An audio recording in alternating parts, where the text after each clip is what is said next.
How to increase Elementor memory limit. So basically what you're gonna have to do is simply locate your wp-config.php file. So you'll find this file in the root directory of your WordPress installation of an public HTML folder, and you're gonna have to access your website's files using either FTP or your hosting provider's file manager.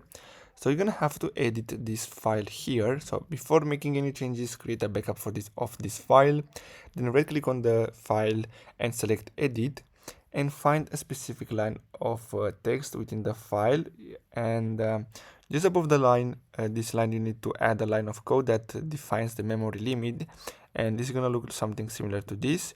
And then you're gonna have to simply replace here the memory with your desired memory limit, and then simply save and test it.